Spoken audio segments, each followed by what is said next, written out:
우리들은 실망합니다. 실망하지 않는 사람은 한 사람도 없을 것입니다. 지금 실망하지 않더라도 곧 실망하는 순간이 오게 됩니다. 친구들이 나를 실망시킵니다. 결혼이 나를 실망시킵니다. 아이들이 나를 실망시킵니다. 동료가 나를 배신합니다. 회사가 나보고 나가라고 합니다. 의사는 나를 고치지 못하겠다고 합니다. 우리들이 투자한 것들은 다 물거품처럼 사라져버렸습니다. 꿈이 다 사라져버린 것입니다. 내 노후를 위해서 준비했던 그 모든 것들이 다 허사가 되어버렸습니다. 교회에서는 성도들이, 이웃들이 나를 실망시킵니다. 그 무엇보다도 나를 실망시키는 것 한 가지가 있는데, 그것은 내가 나를 실망시킨다는 것입니다. 내가 나를 끊임없이 실망시키고 있습니다. 도무지 후회스러운 일들이 끊임없이 나에게 일어나는, 그래서 그 실망이 절망으로 바뀌는 것을 우리는 매일매일 경험하게 되는 것입니다. 연구는 이렇게 말합니다. 학자들은 이렇게 말합니다. 우리들은 가정하는 시대, 기대하는 시대에 살고 있다. 우리들의 삶은 어떤 기대와 가정, 생각을 만든다, 기대를 만든다는 것입니다. 그렇습니다. 내가 이 말을 할 때, 내가 이 행동을 할 때 저 사람이 나에게 어떻게 할 것이라는 그런 기대를 가지고 우리는 말도 하고, 그런 기대를 가지고 우리는 인생의 꿈을 꾸어가는 것입니다. 인생을 통해서 우리는 어떤 것들을 계획을 세우고 그리고 기대를 하는 것입니다. 그런데 그 기대가 충족되지 못했을 때, 그때 우리는 실망하는 거예요. 연구는 이렇게 말합니다. 잘못된 기대와 그리고 다양한 정서적 문제들, 우울증을 비롯한 다양한 정서들, 우리들 삶에 있는 그 정서적 문제들과는 밀접한 관계가 있다는 것입니다. 그 우울증이나 그 우리들의 삶에 일어나는 두려움이나 절망, 이것들이 다 기대에 부응하지 못해서인데, 어떤 기대는 잘못된 기대를 우리가 가질 수 있다는, 잘못된 기대 가운데서 이런 부작용들, 이런 문제들이 초래된다는 것, 그것이 연구하는 것입니다. 그것이 연구의 결과입니다. 그렇습니다. 우리는 그것을 인정할 수밖에 없습니다. 우리들은 끊임없이 실망하고 그 실망이 우리를 하여금 절망으로 이끌어가는 것입니다. 오늘 이 옛날 사람들, 이 나이 많은 사람들은 과거에 그들이 보았던 그 성전의 모습, 그 영광스러웠던 성전의 모습이 그들로 하여금 지금 이 현재에 기뻐하지 못하게 막고 있는 것입니다. 현재를 과거가 통제하고 있는 것입니다. 우리는 이 과거에 실망스러웠던 것들이 어떻게 우리의 미래를 통제하지 못하는가, 어떻게 우리가 그 모든 것을 극복하면서 미래의 기쁨을 향해서 하나님 앞에서 살아갈 수가 있는가, 오늘 본문을 통해서 세 가지를 발견할 것입니다. 첫째는 이스라엘 백성들이 했던 것, 그것인데, 첫째는 새로운 헌신입니다. 제단을 다시 세웠다는 것입니다. 오늘 본문에 나타난, 읽지는 않았지만 3절과 4절 말씀 같이 한번 읽겠습니다. 시작.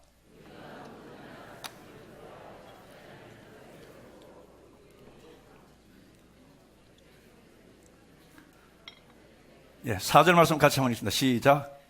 기록된 규례대로 초막절을 지켜 번제를 매일 정수대로 날마다 드리고. 1절 보니까 그들은 한결같이 일제히 한 사람처럼 모였습니다. 그들을 인도하고 지도했던 사람들, 여호수아와 스룹바벨, 이 두 사람이 이스라엘 백성들을 이끌고 그 폐허에 도착한 이스라엘 백성들, 꿈을 안고 자기의 본토, 자기의 고향에 도착한 이스라엘 백성들, 도착하자 그 폐허의 무더기 속에서, 그 다 무너진 것 속에서 그들이 제일 먼저 한 것이 무엇이었는가? 제단을 쌓았다는 것입니다. 제단을 쌓고 아침 저녁으로 하나님께 예배를 드렸습니다. 그리고 제단을 쌓고 초막절을 지켰습니다. 그리고 5절과 6절 말씀 같이 한번 더 읽겠습니다. 시작. 그 후에는 항상 드리는 번제와 초하루와 여호와의 모든 거룩한 절기의 번제와 사람 여호와께 기쁘게 드리는 예물을 드리되, 일곱째 달 초하루부터 비로소 여호와께 번제를 드렸으나 그때 여호와의 성전 지대는 미쳐 놓지 못한지라. 그들은 아침 저녁으로 예배를 드렸고, 그리고 기회가 되어서 또 준비가 되었을 때 초막절을 지냈고, 그리고 또 준비가 되었을 때 그들은 이제 번제까지 하나님께 올려드렸습니다. 예배를 시작을 한 것입니다. 그런데 우리가 읽었던 6절 말씀 끝에 보니까 드렸으나 그때 여호와의 성전 지대는 미쳐 놓지 못한지라라는 말씀이 있습니다. 무슨 말씀입니까? 성전 지대를 놓기 전에, 다른 일을 하기 전에, 성전의 지대를 놓기 위해서 깨끗이 청소하기 전에, 무엇인가 어떤 일도 시작하기 전에 그들은 제단을 쌓고 하나님께 예배를 드렸다는 사실이에요. 왜 그랬을까요? 예배가 너무너무 중요하기 때문입니다. 예배를 통해서 하나님께서 나와 함께 하심을 다시 한번 확신해야 했습니다. 예배를 통해서 우리는 하나님과 함께 있습니다라는 걸 하나님께 올려드려야 했습니다. 왜냐하면 그들이 바벨론으로 가게 된 이유가 무엇입니까? 예배가 망가졌기 때문입니다. 그들이 포로 생활을 한 이유가 무엇입니까? 하나님을 등졌기 때문입니다. 하나님과 단절되어 있었기 때문입니다. 그래서 하나님께로 돌아오기 위해서 제일 먼저 해야 할 일은 하나님과의 관계를 회복하는 일입니다. 그것을 위해서 할 일은 예배 드리는 일이라는 사실입니다. 우리는 끊임없이 실망하게 되고 끊임없이 좌절하고 절망하게 될 때, 그때마다 우리가 제일 먼저 해야 할 일은 예배를 회복하는 일이라는 사실을 기억하시기를 바랍니다. 살면서 실망할 때마다 사람들은 예배를 더 소홀히 하게 됩니다. 예배를 잘 드리던 사람들도 실망하고 절망할 때 예배 자리를 떠나는 것입니다. 하나님을 잘 섬기던 사람들도 실망하고 절망하게 될 때 교회를 떠나면서 예배 자리를 떠나게 되는데, 그것은 하나님 앞에서 우리가 다시 회복되고 그 실망과 절망을 극복할 수 있는 방법이 아니라는 사실을 기억하시길 바랍니다. 이스라엘 백성들은 제일 먼저 하나님 앞에 제단을 쌓고 그리고 예배를 드림으로 하나님과의 관계를 먼저 회복한 것입니다. 여러분들의 삶에 새롭게 시작할 어떤 필요성이 있다면, 여러분들의 삶에 새롭게 시작해야 할 필요가 있는 어떤 부분이 있다면, 하나님과의 관계가 회복되는 것으로부터 시작하시길 주님의 이름으로 축복합니다. 그들이 제단을 쌓았습니다. 제단은 구약 성경의 가장 중심이요 핵심입니다. 제단에 나가야 하나님과 만날 수 있었어요. 제단에 나가야 하나님과 교통할 수 있었습니다. 제단이 뭐 하는 것이었습니까? 그들이 짐승을 해마다 가지고 와서 그 제단에서 잡아 그 짐승을 불태워서 하나님께 번제로 드리던 것, 그것이 제단이었습니다. 그래서 그들은 무슨 확신을 가질 수 있었습니까? 내 죄가 용서함 받았다는 확신을 가질 수 있습니다. 그래서 그들은 하나님께서 나와 함께 하신다는 확신을 가질 수가 있었습니다. 그래서 그들은 하나님께서 나를 보호하시고 인도할 것이라는 확신을 그 제단에서 가질 수가 있었습니다.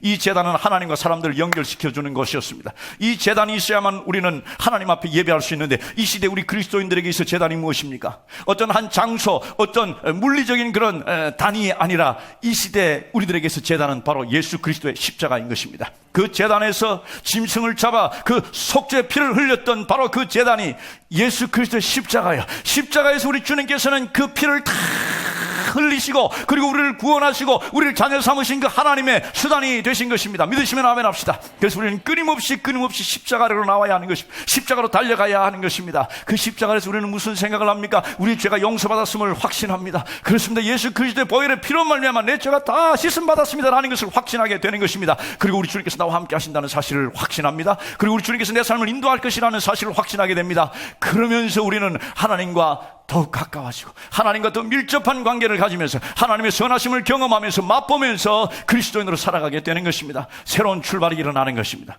오늘 여러분들의 삶에 새로운 출발이 필요한 삶의 영역이 있을 것입니다. 절망과 좌절 때문에 다 망가져버리고 폐허 한가운데 있다면, 이제 무엇인가 새롭게 시작해야 한다면, 2015년 정말 이렇게 살아서는 안 되겠는데 2016년에 무엇인가 새롭게 시작할 일이 있다면 그 시작은 예배라는 사실을 기억하십시오.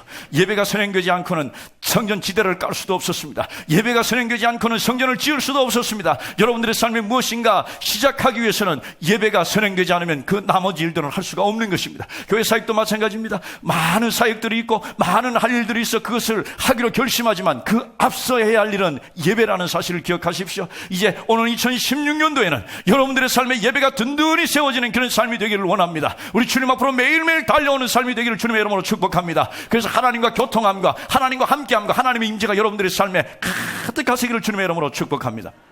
두 번째, 이스라엘 백성들이 했던 것은, 이 실망을 극복하기 위해서 했던 것은 새로운 순종이었습니다.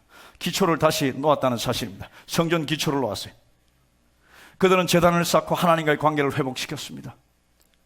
그리고 이제 그제서야 비로소 성전 기초를 놓기 시작했습니다. 여러분, 성전 기초를 놓는다는 것은 쉬운 일이 아니었습니다. 여러분 한번 상상해 보십시오. 도착해보니 온통 적들로 가득 차 있습니다. 그리고 성전은 폐허가 되어 있었고 예루살렘 성은 폐허가 되어 있었습니다. 얼마나 많은 사람들이 얼마나 오래 일을 해야 저것을 다 치울 수 있겠는가? 저것을 다 치워야 하는데 엄청난 일거리가 그들 눈앞에 있는 것입니다. 그것을 보는 순간 그들은 실망하고 절망할 수밖에 없는 그런 순간에 그들은 팔을 걷어붙이고 그 일을 하기 시작했다는 것입니다. 3장 7절에서 8절 사이, 에스라 3장 7절 8절 같이 한번 읽겠습니다. 시작. 돈을 주고 또 시돈 사람과 두로 사람에게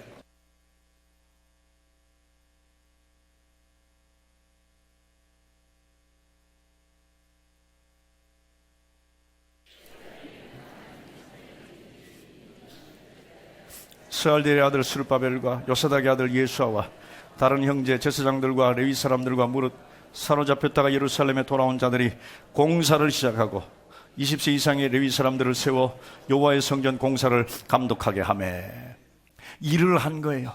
여러분, 실망하고 절망하게 되면요, 할 일을 놓는 것이 보통 사람이 하는 일입니다.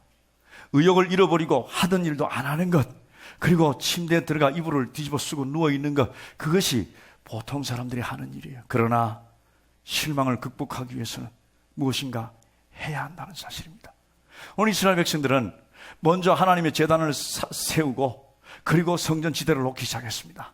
그런데 정말 놀랍게도 그들이 무엇에 근거해서 어떤 가르침에 따라 그것을 했는지 우리는 거기에 주목해 봐야 합니다. 오늘 우리가 읽었던 말씀 2절 말씀에 보니까 하나님의 사람 모세의 율법에 기록한 대로 번제를 그 위에서 드리려 할세 그랬어요. 그리고 4절에 보니까 기록된 규례대로 초막절을 지켰다고 그랬습니다. 지금 이스라엘 백성들은 그 폐허가 된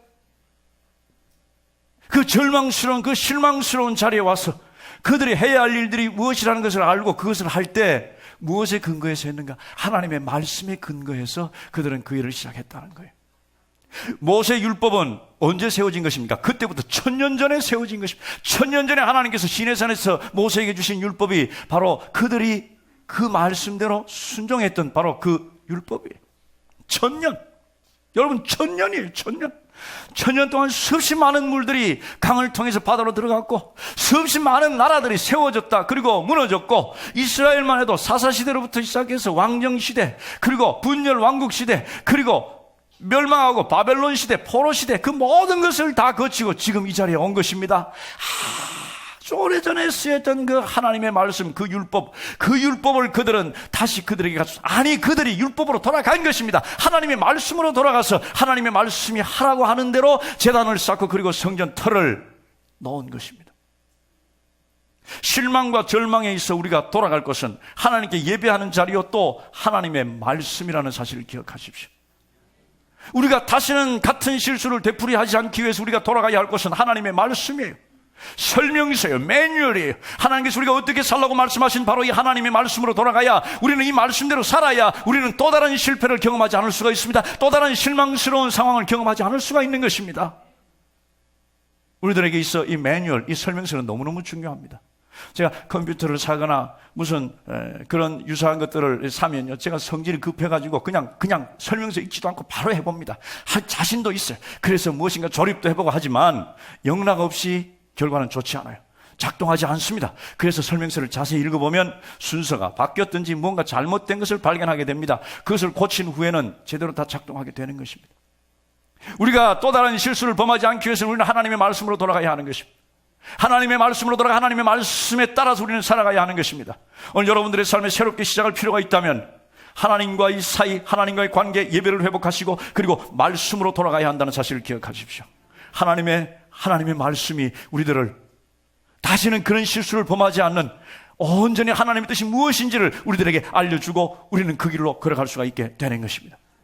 그리고 두 번째, 그들은 오늘 이 일을 함에 있어서 성전 지대를 놓음에 있어서 그 주위에 있는 모든 적들과 그 주위에 있는 모든 방해들에도 불구하고 그리고 엄청나게 쌓여있는 그 산더미 같은 그 쓰레기더미, 그 돌더미, 그것에도 불구하고 그 일을 시작했다는 것입니다. 사실 적들의 그 집요한 공격은 그들로 하여금 몇 년 동안 그 일을 중단하게 만들었을 만큼 굉장히 강했고 굉장히 집요했습니다. 거기에서 필요한 것이 무엇일까요? 하나님의 백성들이 하나님의 전능하신 그 섭리와 은혜 가운데 살아가면서 우리 앞에 굉장히 많은 일거리들, 처리해야 될 수없이 많은 쓰레기더미와 같은 그런 일거리들이 있고 그리고 외부로서는 굉장히 많은 적들의 공격이 있을 때 우리는 무엇을 해야 하는가? 하나님께서 우리에게 가지기를 원하시는 것은 두려움에 앞서 용기를 가지고 그 용기에 앞서 믿음을 가지기를 하나님께서 원하신다는 사실을 기억하십시오. 그 가운데 우리가 가져야 할 일은 믿음입니다. 믿음. 하나님을 향한 믿음. 그 믿음을 가진 자는 두려워하지 않을 수 있고 그 믿음을 가진 자는 용기 있게 그 모든 문제들을 돌파해 나갈 수가 있는 것입니다. 이스라엘 백성들은 그 외부의 적들의 위협에도 불구하고 그리고 산더미처럼 쌓여있는 그 할 일에도 불구하고 낙심치 않고 일을 시작했습니다. 오늘 본문에 보니까 백향목을 샀습니다. 돈을 서로 내서 백향목을 사고 그리고 석수 목공들을 샀습니다. 그리고 리더십을 세우고 그리고 조를 짜고 그리고 일을 시작했습니다. 여러분, 이 일은 보잘것없는 일이었을 것입니다. 그 엄청난 잿더미 속에서 이 불과 얼마 되지 않는 이 사람들이 해야 할 일은 돌멩이를 골라내는 일이었고, 그리고 나무를 자르는 일이었고, 그리고 다듬는 그런 일들이었을 것입니다. 지금처럼 엄청난 그 토목공사의 기계들이 다 동원돼서 엄청난 역사가 일어나는 것이 아니라는 사실, 작은 일이지만 시작했다는 사실입니다. 여러분, 실망 가운데서 우리가 실망을 극복할 수 있는 것은 무엇인가 옳은 일을 하라는 것입니다. 무엇인가 일을 시작하라는 것입니다. 가만히 있지 말라는 것입니다. 침대에 누워있지만 말라는 것, 그것이 오늘 성경이 이 실망을 극복할 수 있는 방법으로 우리들에게 주시는 메시지인 것입니다. 수없이 많은 사람들이 실망할 때마다 이불을 뒤집어 쓰고 침대에 누워 주일날 교회도 안 나옵니다. 하나님을 떠나고 일을 떠나고 다 내려놓는 거예요. 연말마다 이 일을 이제 내년에는 못하겠습니다, 안 하겠습니다. 여러분, 우리가 일을 내려놓으려고만 한다면요, 그 핑계, 그 근거는 수천 가지 만들 수 있습니다. 무엇 때문에 못합니다, 무엇 때문에 안 합니다.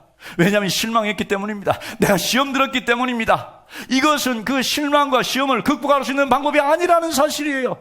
시험과 시련을 극복할 수 있는 것은 무엇인가 하는 것입니다. 우리 교회는, 이 한국 교회는, 아니 이 세상의 교회는 세상 사람들로부터, 적들로부터 굉장한 공격을 받고 있습니다. 손가락질 당하고 있습니다. 본래 교회는 세상이 싫어했습니다. 초대교회도 세상이 싫어했어요. 그러나 지금 싫어하는 것과 그때 싫어하는 것은 종류가 다르다는 사실이에요. 그때는 그들을 놀랍게 경외롭게 여기면서 도대체 저런 사람이 있는가라고 하며 세상이 교회를 두려워하며 세상을 미워했습니다. 그런데 이 시대는 우리보다 못한 사람들이구만. 예수 믿는다고 하면서 어떻게 도덕적으로 저렇게 타락할 수가 있는가, 어떻게 저렇게 우리보다 못한 삶을 살 수가 있는가, 조롱과 손가락질, 그것이 가득한 것, 그것이 바로 이 교회 안입니다. 그리고 교회 안에 수없이 많은 할 일들이 있습니다. 그런데 이 일을 할 사람이 없다는 거예요. 수없이 많은 수천 명의 교인들이 모이지만 이제 교회를 쓸 사람, 교회 문을 열 사람, 교회를 닦을 사람이 없다는 사실이에요. 교회 아이들을 가르칠 사람이 없다는 사실이에요. 말만 하는 교회가 되었다는 사실입니다. 계획만 많아요. 말만 많아요. 이것을 해야 된다, 저것을 해야 된다, 온통 가득 차 있는 그것이 교회지만 실상 일할 사람이 없는 것, 그것이 이 시대의 교회 모습이라는 것을 우리는 기억해야 할 것입니다. 오늘 이러한 교회 실망스러운 모습에서 우리가 벗어날 수 있는, 극복할 수 있는 길은 무엇인가 하는 일입니다. 무엇인가 내가 할 수 있는 일을 시작하는 일이라는 사실을 기억하시기를 주님의 이름으로 축복합니다. 동기부여 전문가 존 맥셔는 이렇게 말했습니다. 가장 작은 순종의 행동이 가장 큰 생각, 가장 큰 의도보다 더 낫다 그랬습니다. 앉아서 열 일을 꿈꾸는 것보다 일어나서 한 가지 일을 하는 것이 훨씬 낫다는 것입니다. 꿈꾸는 자들이 많은 교회가 아니라 소매를 걷어붙이고 일하는 자들이 많은 교회가 되기를 주님의 이름으로 축복합니다. 세 번째, 이스라엘 백성들에게 배우는 실망을 극복할 수 있는 방법은 새로운 우선순위입니다. 우리들의 삶의 우선순위가 무엇이어야 하는 것입니다. 그들은 여호와를 찬양하기로, 찬송하기로 결심했습니다.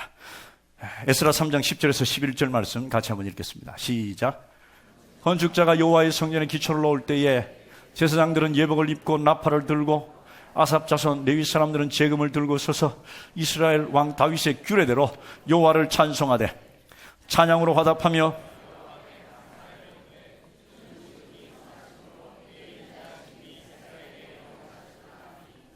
모든 백성이 여호와의 성전 기초가 놓임을 보고 여호와를 찬송하며 큰 소리로 즐거이 부르며. 성전 기초가 놓였습니다. 성전이 세워진 것이 아니라 성전 기초만 지금 닦았다는 말씀이에요. 그리고 모든 백성들은 다 스탑했습니다. 그리고 온 백성들이 다 공식적으로 모여서 공적으로 하나님을 찬양하며 하나님을 높였습니다. 그들이 노래할 때 그들이 뭐라고 노래했습니까? 여호와는 선하시다 그랬어요. 주는 지극히 선하심으로 그의 인자하심 이스라엘에게 영원하시도다, 이렇게 찬양했습니다. 다시 말해서 하나님은 선하십니다라고 온 백성들이 손을 들고 하나님을 찬양한 거예요. 하나님께 영광 돌린 것입니다. God is good 그랬어요. 하나님은 선하십니다. 여러분, 그들이 We are good이라고 안 했어요. 우리가 선하다고 안 했습니다. 우리가 이 일을 했습니다라고 한 것이 아니라 하나님께서 하셨습니다. 하나님께서 선하십니다라고 하나님을 찬양하며 하나님께 영광 돌린 것입니다. 우리들에게 이런 어떤 상황에서든지 하나님께 영광 돌려야 되는 그런 찬양의 삶이 우리들에게 필요한 것입니다. 오늘 이스라엘 백성들이 하나님을 찬양한 그 시점은요, 성전이 완공된 때가 아니었어요. 이제 겨우 파운데이션, 그 지대 터만 놓은 상태에서 그들은 멈추고 하나님을 찬양했습니다. 그들이 하나님을 찬양하기 위해서 찬양할 마음이 들 때까지, 성전이 완공될 때까지, 승리할 때까지, 승리의 개선가를 울릴 때까지 기다리지 않았다는 사실이에요. 우리가 하나님께 감사하고 찬양하는 것은 느낌이 아니라 선택이라는 사실을 기억해야 합니다. 우리 마음에 하나님을 찬양할 느낌이 들 때까지, 승리할 때까지, 내 삶의 위대한 것을 이룰 때까지, 내 수입이 이 정도 될 때까지 기다린다면 우리는 절대로 하나님을 찬양할 수가, 하나님께 감사할 수가 없어요. 하나님께 찬양하고 하나님께 감사했던 사람들은 어떤 상황에 있든지 찬양하고 감사할 수 있는, 하나님께 찬양하는 것을 선택한 사람들입니다. 오늘 우리들은 어떤 상황이 있든지 하나님을 찬양할 선택을 해야 할 사람들이라는 사실이, 일을 시작하기 전에 하나님을 찬양해야 하고, 일하는 그 한가운데서 하나님을 찬양해야 합니다.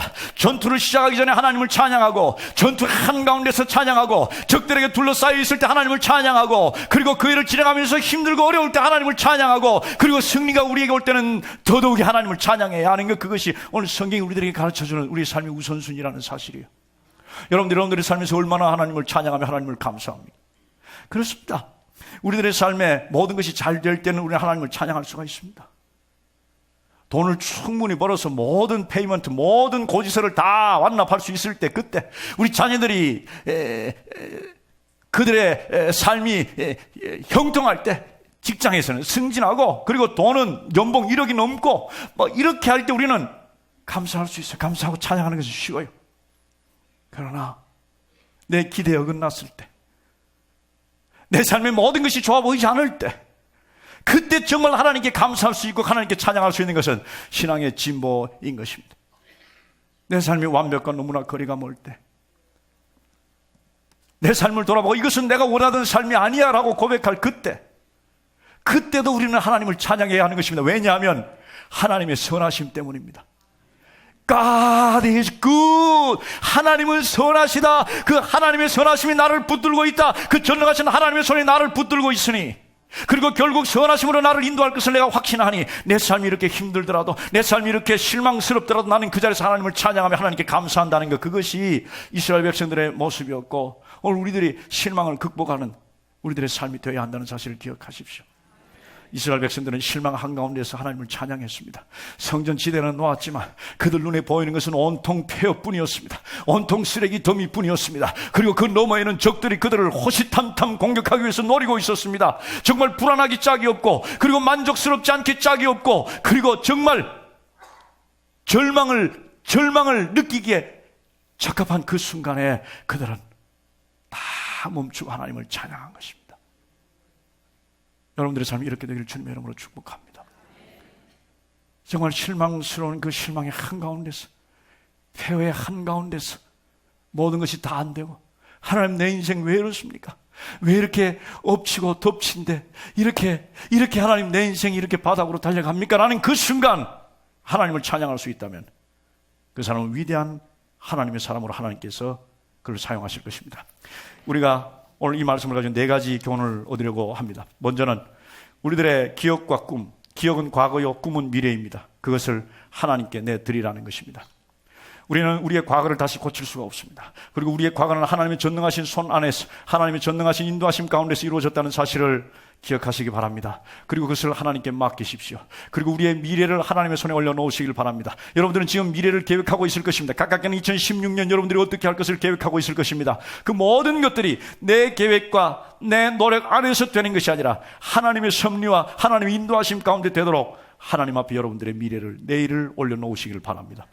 두 번째는 현재가, 지금 우리가 처해 있는 이 현재가 어떤 경우에는 좋은 경우, 어떤 경우에는 정말 힘든 경우, 절망스러운 경우, 실망스러운 경우, 다양한 우리들의 이 현재가 하나님께서 우리에게 주신 것, 우리 주님께로부터 온 것이라는 확신을 가지는 것입니다. 우리 하나님께서 우리들의 삶을 인도하십니다. 믿으십니까? 여러분들을 향한 하나님의 계획이 있습니다. 믿으십니까? 그렇다면 하나님께서 우리가 이 자리에 있는 것은, 실망스럽든 만족스럽든 우리가 이 자리에 있는 것은, 좋든 절망에 굉장히 문제가 많은 그런 괴로운 삶에 있건 상관없이, 그것은 하나님께서 내가 이곳에 있기를 원하시기 때문에 내가 이곳에 있다는 사실을 알아야 합니다. 하나님께서 오늘 제가 이 자리에 이 시간 있기를 원하셔서 제가 이 자리에 이 시간에 있는 것입니다. 하나님께서 제가 오늘 이 시간 다른 곳에 있기를 원하신다면 저는 다른 곳에 있을 것입니다. 오늘 여러분들이 이 자리에 있는 것은 하나님께서 여러분들이 이 시간 이 자리에 있기를 하나님께서 원하시기 때문에 여러분들이 이 자리에 있는 것입니다. 믿으시면 아멘 합시다. 하나님께서 이 자리에 있기를 원치 않으면 여러분 다른 곳에 있어야 할 것입니다. 이 시간 내 삶의 모든 것이 하나님께로부터 왔다. 내 삶이 힘들든지 어렵든지 평안하든지 이 모든 것이 하나님의 손에서부터 왔고, 그리고 그 하나님의 전능하신 손이 나를 가장 복된 길로 인도하실 것이다 라는 그런 확신을 가지고 오늘을 감사하며 살아가시길 바랍니다. 세 번째는 있는 그 자리에서 무엇인가 내가 내 미래에 무엇을 이루면이 아니라, 내가 무엇을 성취하면이 아니라, 내가 합격하고 난 다음에가 아니라 지금 있는 이 자리에서 내가 무엇을 해야 할 것인지 결단하고 그것을 실행하는 것입니다. 그것이 실망과 절망에서 극복할 수 있는 길이요 방법인 것입니다. 어떤 사람은 절망과 실망 가운데 있을 때는 아무것도 하지 않으려고 합니다. 그것이 우리들의 속성입니다. 실망하고 절망하면 우리 속 가운데 쓴뿌리가 생기고 그것은 우리들이 해야 할 일에 대해서 무기력하게 만듭니다. 실망하면 일을 안 하려고 하는 것이고, 절망하면 일을 놓는 것이 우리들의 속성인데, 그래서 그것을 위해서 우리는 변명을 자꾸 만들어 붙이는 것입니다. 그러면 점점 미끄러지는 삶을 살아갈 수밖에 없습니다. 지금 우리가 있는 이 자리에서 하나님께 순종하도록 결심하십시오. 내가 무엇을 해야 할지 하나님께 결단하십시오. 그리고 소매를 걷고 그것을 실행하십시오. 우리가 하나님 앞에서 하나님의 뜻대로 살아가는 삶은 목적이 있는 삶입니다. 목적이 우리를 이끄는 삶을 살아가야 합니다. 2016년 여러분들의 목적이 무엇입니까? 여러분들이 무엇을 향해서 달려갑니까? 그것을 위해서 여러분들이 무엇을 하기로 결심하십니까? 어떤 사람은 계획만 잔뜩 세우는 사람이 있습니다. 절망 가운데서도 계획을 세우는 일을 멈추지 않습니다. 그러나 아무것도 행하지 않는 사람이 있습니다. 오늘 어떤 교수가 강의하는 그 강의 내용을 여러분들에게 소개하려고 합니다. 우리들이 하나님의 뜻대로 살아가면서 목적을 가진 삶을 살아야 하는데 그 목적은 세 가지 종류로 분류된다는 것입니다. 우리 한국말로는 목표, 목적 뭐 이렇게 그냥 동일하게 다 포괄적으로 번역이 되는데, 영어로 그 강의한 그분의 말을 그대로 한다면 purpose가 있어야 하고 object가 있어야 하고 그리고 goal이 있어야 한다는 것입니다. purpose는 우리들의 인생의 목적이에요. 우리는 인생의 목적이 무엇인지를 알고 살아야 합니다. 우리의 인생의 목적이 무엇입니까? 하나님께 영광 돌리는 삶, 그것이 우리 인생의 목적입니다. 믿으시면 아멘 합시다. 우리들은 무엇을 하든지 하나님께 영광 돌리는 삶을 살아야 하는 것입니다. 그것이 우리들의 삶의 최고의 목적입니다. 근데 하나님께 영광 돌리는 삶을 산다는 그런 목적만 가지고 있으면 우리는 그렇게 살 수가 없어요. 어떻게 살아야 하는지 우리는 몰라요. 그리고 마음만 있지 우리들의 삶은 그렇게 살지를 못합니다. 그래서 우리는 그 다음 단계의 목표를 세워야 합니다. 오브젝트를 세워야 하는 거예요. 하나님께 영광 돌리기 위해서 나는 내년에는 하나님의 말씀 삶을 살겠다. 하나님의 말씀을 읽고 그리고 그 말씀대로 사는 삶을 내년에는 한번 살아봐야 되겠다. 그런 목표를 정합니다. 그러나 그것으로도 그 목표를 이룰 수가 없어요. 여러분, 말씀 읽으려고 하지 안 읽으려고 하는 사람이 어디 있습니까? 말씀 읽을래요? 안 읽을래요? 그러면 읽겠다고 합니다. 그리고 말씀 가운데 살겠다고 합니다. 그러나 그렇게 살지를 못해요. 그래서 우리들에게 고울이 필요한 것입니다. 실천사항이 필요한 거예요. 그것을 위해서 하루에 성경을 5장씩 읽겠습니다 라는 것과 같은 실천사항이 우리들에게 필요한 것입니다. 모든 하나님의 우리들을 향하신 하나님의 뜻을 이룸에 있어서 이 세 가지가 꼭 필요하다는 사실을 기억하십시오. 그래서 무엇인가 하나님의 일을 시작해야 합니다. 여러분들의 삶에 신앙이 바로 서기 위해서 말씀 읽기를 시작해야 하는 것입니다. 그리고 기도하기를 시작해야 하는 것입니다. 그런데 막연하게 기도하겠습니다 라고 해서는 그것을 할 수가 없는 거예요. 기도 시간을 정하십시오. 말씀 읽기를 정하십시오. 몇 시에 읽겠다, 몇 장을 읽겠다 정하시고 그리고 시도하고 실천해야 우리는 그것을 할 수가 있습니다.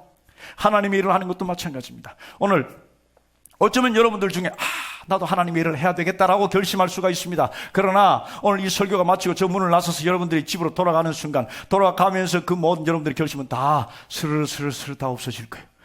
주차장에서 충돌이 생기면 그 받았던 은혜고 뭐고 다 결심이고 뭐고 다 사라질 것이고, 차를 타고 가다가 차 하나 싹 끼어드는 그 바람에 그냥 욕 한번 하면서 모든 결심과 그리고 모든 결단들, 목표들 다 사라질 것입니다. 이제 저 문을 나서서 여러분 교회 문을 나서기 전에 사무실에 가서 사역 신청서를 받아가지고 거기다 여러분들이 내년에 뭘 하겠다는 것을 쓰시고 결단하시고 그러고 돌아가시길 주님의 이름으로 축복합니다. 아멘 소리가 작을 줄 알았어요. 우리는 무엇인가 이렇게 시작해야 한다는 사실이에요. 그렇지 않으면 지금까지 살아왔던 그 삶을 그대로 살아갈 수밖에 없습니다. 무엇인가 변화된 삶을 살고 무엇인가 역동적인 삶을 살길 원한다면 우리는 그렇게 해야 하는 것입니다. 그리고 마지막, 환경에도 불구하고 하나님의 선하심을 찬양하십시오. 이스라엘 백성들은 아직 표의 무더기 가운데서, 그 엄청난 많은 해야 할 일들 가운데서 그냥 성전 지대가 놓인 것으로 인하여 수없이 많은 적들이 그들을 둘러싸고 있지만 그 가운데서 하나님을 찬양했습니다. 하나님을 찬양하는 그 근거가 무엇이었습니까? 하나님의 선하심을 찬양하는 거예요. 여러분, 우리는 하나님을 찬양할 때 하나님의 선하심을 경험할 수 있습니다. 하나님께서는 우리가 하나님의 선하심과 하나님께서 하시는 일들을 이렇게 자리에 앉아서 듣고 그리고 이해하고 배우는 것, 그것으로 우리가 신앙생활하는 것, 우리 신앙생활하는 모든 것을 여기지 않기를 원하신다는 사실, 성경은 말씀합니다. 하나님의 선하심을 어떻게 해요? 맛보아 알지어다 그랬어요. 하나님의 선하심을 맛보아 아는 것은 이 자리에 앉아서 말씀 듣는 것으로는 절대로 결코 맛보아 알 수는 없습니다. 그냥 지식적으로 알 뿐입니다. 이해할 뿐입니다. 그러나 맛보아 아는 것은 삶의 현장에서 우리가 그것을 경험하는 거예요. 여러분들의 삶에 몰아닥치는 그 풍파 속에서, 여러분들의 삶에 몰아닥치는 그 엄청난 환난 속에서 하나님의 선하신 손길을 경험하면서 하나님의 선하심을 맛보았습니다. 위대하신 하나님, 하나님의 선하심을 찬양합니다. 이렇게 하나님께 찬양 올려 드릴 수가 있는 것입니다. 하나님의 선하심은 우리에게 때때로 무엇인가 주시기도 하지만 하나님의 선하심은 때때로 우리를 어떤 상황에 처하게 하십니다. 어떤 사람이 교실에서 선언을 어떻게 해야 되는가, 훌륭한 선언의 자격이 무엇이며 기술이 무엇인가를 다 배울 수 있습니다. 항해하는 것을 배울 수 있다는 사실, 모든 것을 다 배울 수 있습니다. 그러나 그는 결코 선원이 아닙니다. 그가 선원이 되기 위해서는, 멋진 항해사가 되기 위해서는 바다로 나가야 하는 것입니다. 조타 장치를 붙들고 산더미같이 집채만한 그런 파도를 맞아가면서 그것을 피하기 위해서, 그것에 벗어나기 위해서, 그것을 뚫고 나가기 위해서 애를 쓰고 몸부림치는 가운데 그는 훌륭한 선원이 될 수 있는 것입니다. 하나님의 위대한 사람, 하나님의 놀라운 믿음의 사람, 어떤 역경과 환난이 있어도 그것을 뚫고 갈 수 있는 사람, 그 사람이 되기 위해서 하나님께서는 때때로 우리들을 폭풍 한가운데 두시고 우리들을 절망 한가운데 두시고 그리고 광야로 우리들을 보내신다는 사실입니다. 여러분들의 삶이 폭풍 한가운데 있다면, 여러분들의 삶이 광야 한가운데 있다면 그 순간이 하나님께서 하나님의 선하심을 맛보아 알도록 우리에게 주시는 상황이라는 사실을 기억하십시오. 그 상황에서 오늘 이스라엘 백성들이 한 것을 그대로 하십시오. 여러분들의 과거가, 여러분들의 실망스러운 것이 여러분들의 미래에 나가는 것, 그것을 제한하지 않게 하십시오. 실망에 머무르지 마십시오. 절망하지 마십시오. 우리들은 많은 문제를 가지고 있습니다. 절망의 짐, 실망의 짐, 그 많은 무게 있는 그 짐들을 예수님께서 뭐라고 말씀하셨습니까? 수고하고 무거운 짐진 자들아 다 내게로 오라, 내가 너희를 쉬게 하리라 말씀하셨어요. 오늘 주님께서 여러분들의 그 모든 짐들을 다 우리 주님의 십자가에 내려놓기를 원하신다는 사실을 기억하십시오. 다 내려놓으십시오. 제가 보니까 다 내려놓으라 하면 다 내려놨다가 축도가 끝나고 돌아갈 때 도로 다 가지고 가는 사람들이 있어요. 도로 다 가지고 갑니다. 내려놓고 그대로 가십시오. 제가 여러분 간 다음에 한번 볼래요. 얼마나 누가 내려놓고 갔나. 다 내려놓고 가십시오. 우리 주님께서 책임질 것입니다. 그리고 여러분들의 삶에 어떤 상황이 여러분들의 삶에 찾아온다 할지라도, 어떤 상황에 처한다 할지라도 그곳에서 뭐해요? 하나님을 찬양하십시오. 그리고 끊임없이 무엇인가 하면서 하나님의 일을 이루는 여러분과 제가 되기를 주님의 이름으로 축복합니다.